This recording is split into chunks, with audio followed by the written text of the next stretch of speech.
Welcome back to Score Values. I'm your host, Adam Harris. I'm joined by Marcia McVicker. She's a board member for Foundation Enfant Jesus, FEJ for short. Marcia, thanks for giving us time today.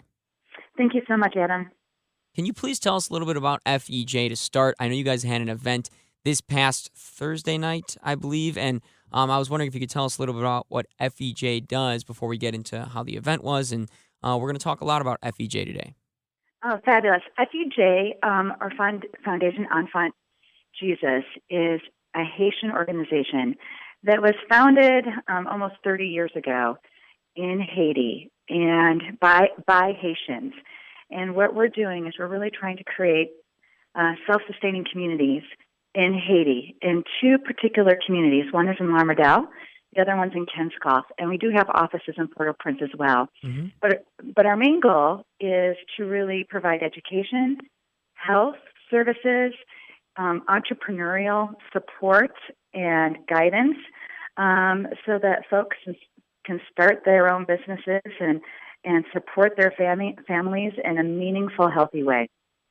For anyone out there listening right now, what sort of state is Haiti in, I guess, economically and just all around? Well, Haiti is definitely in a rebuilding stage right now. As I'm sure most of your listeners are well aware, we've been decimated not only by earthquakes, but continuing hurricanes and terrible storms. So every time we start to rebuild, I feel like we're kind of hit over the head again with something new. So, for example, the event on Thursday night, we were raising money for a retaining wall that's holding up a school and a clinic because the floodwaters keep rushing by and eroding it away, and now it's in a very perilous position. And that's just looking to rebuild those things. Can you tell us a little bit about the founder's story? I don't know if you know much about in detail, but I saw a little bit on the website about the founder's story, and it seemed pretty interesting.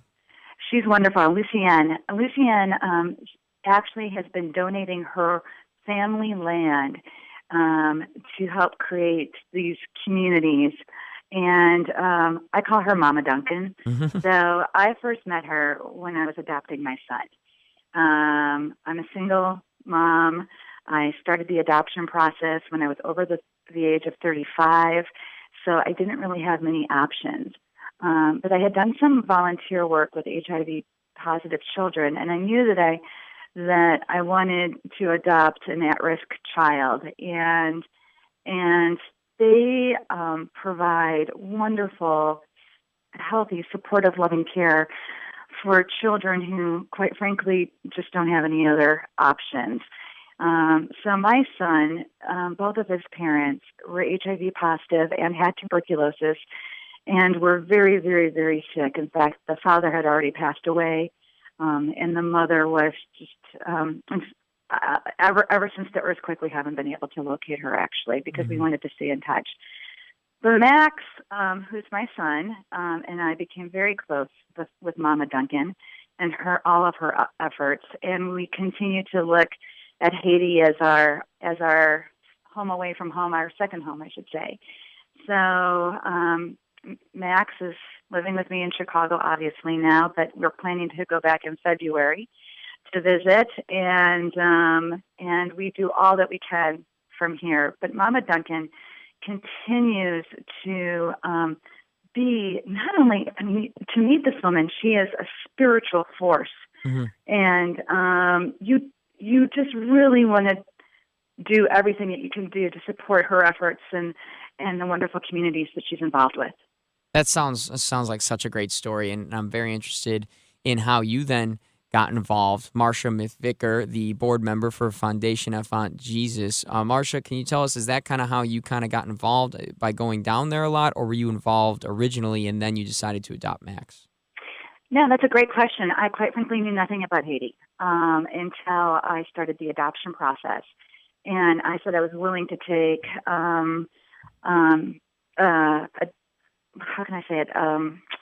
a sick child. And I was matched immediately with Max. And while he was born HIV positive, he rejected his mother's antibodies. So Max is HIV free, which is fabulous. That's great. It's a blessing. We had no idea until we got him back to the States and had him retested. And he's also growing out of his asthma because his lungs were compromised by the tuberculosis. But in order to adopt from Haiti, you have the opportunity to go multiple times to get to know your son or your daughter before you bring them home. So the adoption process lasted for me 15 months. And I met Max when he was 3 months old. And my mother actually traveled with me, and a good friend of mine, Jen Strang. And we would go to Haiti. Let's see, my mom and I went to Haiti 4 times before we were able to bring him home. And on the 5th time, every time I went, I was learning more and more about the efforts of this foundation. And I was just so inspired because it's about empowering people. It's not about a handout.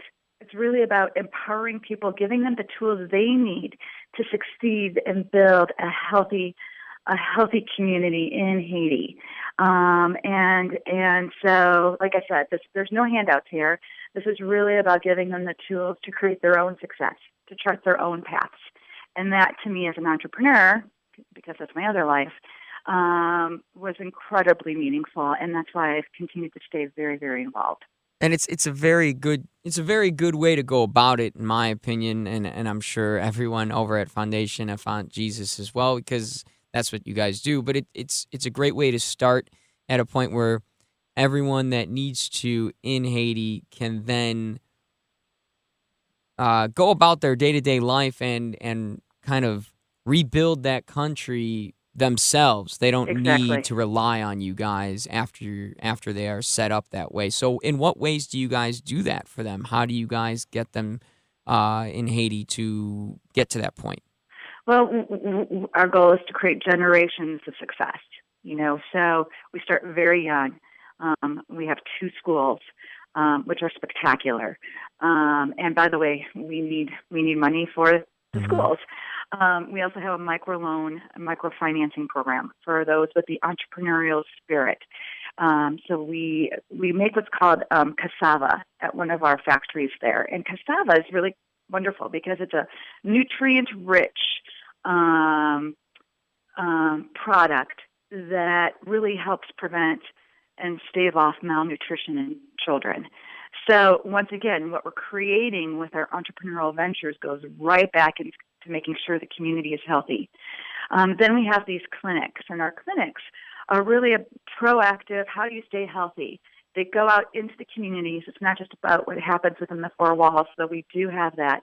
But we have a great midwife program, so people are learning how to have their babies at home in a healthy way. And then we have, after that, nutritionists who assist with just educating people on the importance of clean water and the diet and diets, and it just continues and continues. We even had a program for amputees after the earthquake that's still going strong, which is also entrepreneurial based, and how they can live now with their unique limitations, and it's remarkable.